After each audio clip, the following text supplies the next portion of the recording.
ರಾಜಕೀಯ ಪಿತೂರಿಗೆ ನಾನು ಪ್ರೀತಂ ಗೌಡ ಬಲಿಯಾದೆವು ಎಂಬ ಸಿಟಿ ರವಿ ಹೇಳಿಕೆ ವಿಚಾರ ಹಾಸನದಲ್ಲಿ ಸಂಸದ ಪ್ರಜ್ವಲ್ ರೇವಣ್ಣ ಹೇಳಿಕೆ. ಕಾಂಗ್ರೆಸ್ನವರು 2018ರಲ್ಲಿ 38,000 ಮತ ಪಡೆದಿದ್ದರು. ಈ ಬಾರಿ 4,000 ತೆಗೆದುಕೊಂಡಿದೆ. ರಾಜಕೀಯ ವಿದ್ಯಮಾನಗಳು ಬದಲಾಗುತ್ತವೆ. ಚನ್ನರಾಯಪಟ್ಟಣದಲ್ಲಿ ಕಳೆದ ಚುನಾವಣೆಯಲ್ಲಿ 49 ಲೀಡ್ ಬಂದಿತ್ತು. ಈ ಬಾರಿ 7,000 ಲೀಡ್ ಬಂದಿದೆ. ಒಂದು ಚುನಾವಣೆಯಿಂದ ಇನ್ನೊಂದು ಚುನಾವಣೆ ವ್ಯತ್ಯಾಸ ಆಗಬಾರದು ಅಂದರೆ ಹೇಗೆ? ಅದೇ ತರಹ ರಿಸಲ್ಟ್ ಬರಬೇಕು ಅಂದರೆ ಅರ್ಥವಿಲ್ಲ. ಅವೆಲ್ಲ ಆಗಿರುತ್ತೆ, ಏನು ಮಾಡಲು ಆಗಲ್ಲ. ಸೋತಿದ್ದೇನೆ ಎನ್ನುವ ಬೇಸರ ಇರಬಹುದು. ಮುಂದಿನ ದಿನಗಳಲ್ಲಿ ಕೆಲಸ ಮಾಡಿ ಜನರನ್ನು ವಿಶ್ವಾಸಕ್ಕೆ ತೆಗೆದುಕೊಂಡ ಸಂದರ್ಭ ಅವರಿಗೂ ಭವಿಷ್ಯ ಇರುತ್ತದೆ ಎಂದರು.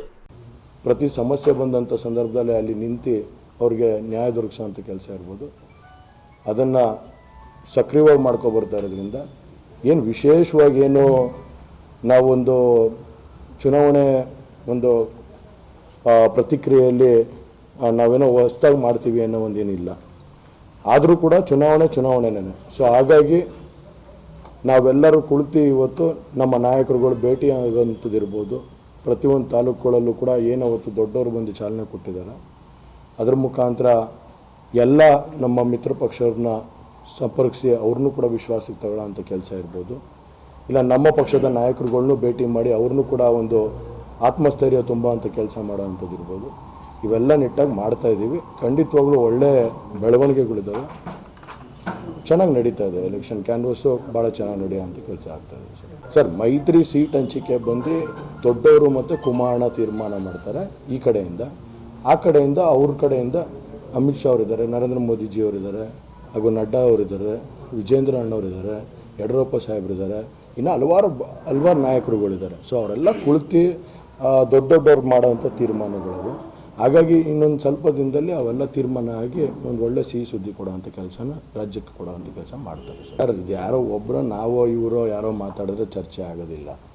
ಚರ್ಚೆ ಯಾವಾಗತ್ತೆ? ದೊಡ್ಡವ್ರಲ್ಲಿ ಚರ್ಚೆ ಆಗಬೇಕು, ದೊಡ್ಡವ್ರು ಮಾತಾಡಬೇಕು, ಅವನ್ನೆಲ್ಲ ಅರ್ಥ ಆಯ್ತಲ್ಲ. ಈಗ ಚರ್ಚೆಗೆ ನಾವು ಒಳಗೆ ಆಗಕ್ಕೆ ಹೋಗಬಾರ್ದು.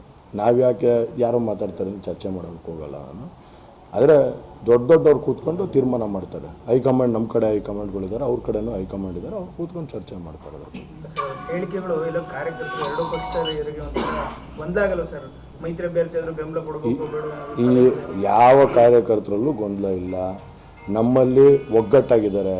ನನಗೆ ವಿಶೇಷವಾಗಿ ಪಾಪ ಸುಳ್ಳು ಹೇಳಕ್ಕೆ ಹೋಗಬಾರ್ದು. BJP ಕಾರ್ಯಕರ್ತರು ಕೂಡ ನನಗೆ ಕರೆ ಮಾಡಿ ಈ ಕೆಲಸ ಮಾಡಿ, ಆ ಕೆಲಸ ಮಾಡಿ, ಈ ಕಾರ್ಯ ತಗೊಳ್ಳಿ, ಆ ಕಾರ್ಯ ರೂಪಕ್ಕೆ ತಗೊಳ್ಳಿ ಅಂತ ಮಾತಾಡೋವಂಥ ಭಾಳಷ್ಟು ನಾಯಕರುಗಳು ಇವತ್ತು ನನ್ನ ಸಂಪರ್ಕದಲ್ಲಿದ್ದು ಅವರು ಕೂಡ ನನ್ನ ಜೊತೆಗೆ ಕೈ ಜೋಡಿಸಿ ಒಂದು ಏನಂದರೆ ಎಲ್ಲರೂ ಒಂದು ಮನಸ್ಸಲ್ಲಿ ಏನಿದೆ, ನರೇಂದ್ರ ಮೋದಿಜಿಯವ್ರನ್ನ ಪ್ರಧಾನಮಂತ್ರಿ ಮತ್ತೊಮ್ಮೆ ಮಾಡಬೇಕು ಅನ್ನೋದು ಒಂದು ಮನಸ್ಸಲ್ಲಿದೆ. ಸೊ ಹಾಗಾಗಿ ಇಲ್ಲಿ ಯಾವುದೋ ಕಾರ್ಯಕರ್ತರಾಗಲಿ ಮುಖಂಡರುಗಳಾಗಲಿ ಗೊಂದಲ ಇಲ್ಲ. ಅವ್ರವ್ರ ಅಪೇಕ್ಷೆಗಳನ್ನ, ಅವ್ರವ್ರ ಪ್ರತಿಕ್ರಿಯೆಗಳನ್ನ ಅವ್ರವ್ರ ಮನಸ್ಸಲ್ಲಿ ಬಂದನ್ನು ಕೇಳ್ಕೊತಾರೆ. ಅದರಲ್ಲಿ ತಪ್ಪು ಅಂತಲೂ ನಾನೇನು ಭಾವಿಸೋಕೆ ಹೋಗೋದಿಲ್ಲ. ಹಾಗಾಗಿ ನೋಡೋಣ ಮುಂದಿನ ದಿನಗಳಲ್ಲಿ ಏನೇನಾಗುತ್ತೆ. ಆಮೇಲೆ ನಮ್ಮ ರಾಜ್ಯದಲ್ಲಿ ಇವಾಗ ನಾಯಕರುಗಳೆಲ್ಲ ಹೋಗಿ ಡೆಲ್ಲಿ ನಾಯಕರುಗಳನ್ನ ಭೇಟಿ ಮಾಡಿ ಅಂತ ತೀರ್ಮಾನ ತಗೊಂತಾರೆ. ಅದ್ರ ಮೇಲೆ ಇದು ಮಾಡೋಣ. ಈಗ ಒಂದು ನಿಮಿಷ, ಈಗ ಅವರು ಕೂಡ ಎಲ್ಲ ಕಡೆ ಎಲ್ಲ ಜಿಲ್ಲೆಗಳಿಗೂ ಹೋಗಿ ಅವರ ಒಂದು ಕಾರ್ಯಕರ್ತರನ್ನ ಮತ್ತು ಮುಖಂಡರುಗಳನ್ನ ವಿಶ್ವಾಸ ಪಡೆಯುವಂಥ ಕೆಲಸ ಮಾಡ್ತಿದ್ದಾರೆ.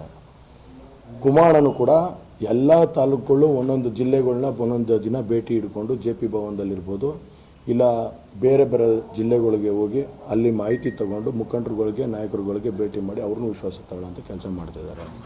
ಇದು ಸ್ವಲ್ಪ ಸಮಯ ತಗೊಳುತ್ತೆ. ಪ್ಲಸ್ ಜೊತೆಗೆ ಒಂದು ಸಭೆ ಮಾಡಬೇಕಾದ್ರೆ ನಾವು ಡೆಲ್ಲಿ ನಾಯಕರುಗಳನ್ನೂ ಕರೆಯೋಂಥದ್ದು ಮಾಡಬೇಕಾಗತ್ತೆ. ಈಗ ಸೆಷನ್ ನಡೀತಾ ಇರೋದ್ರಿಂದ ಎಲ್ಲ ಸಂಸದರುಗಳು, ಕೆಲವು ಸಂಸದರುಗಳು, ಯಾಕಂದ್ರೆ ಕೆಲವು ಸಂಸದರು ಲಾಸ್ಟ್ ಸೆಷನ್ನು ಎಲ್ಲ ನಮ್ಮ ಚುನಾವಣೆ ಹತ್ರ ಬರ್ತಾ ಇರೋದ್ರಿಂದ ಹೋರಾಟ ಜಾಸ್ತಿ ಇರುತ್ತೆ ಅಂತೇಳಿ ಕೆಲವು ಸಂಸದರುಗಳು ಹೆಡ್ ಕ್ವಾರ್ಟರ್ಸಲ್ಲೇ ಇದ್ದಾರೆ, ಕೆಲವು ಸಂಸದರುಗಳು ಅಲ್ಲಿದ್ದಾರೆ. ಸೊ ಹಿರಿಯ ನಾಯಕರುಗಳನ್ನ ಎಲ್ಲರನ್ನೂ ವಿಶ್ವಾಸಕ್ಕೆ ತಗೊಳ್ಳೋಂಥ ಕೆಲಸ ಮಾಡಿ ಒಂದು ಕಡೆ ಒಂದು ಫೋರಮ್ ಮಾಡಿ ಎಲ್ಲೆಲ್ಲಿ ಯಾವ್ಯಾವ ಸಭೆಗಳು ಮಾಡಬೇಕು, ಯಾರ್ಯಾರು ಬರಬೇಕು ಅನ್ನೋದೆಲ್ಲ ತೀರ್ಮಾನ ಆಗಬೇಕು. ಇದು ಖಂಡಿತವಾಗ್ಲೂ ಈ ಸೆಷನ್ ಮುಗಿದ ನಂತರ ಇವೆಲ್ಲ ತೀರ್ಮಾನಗಳಾಗ್ತವೆ.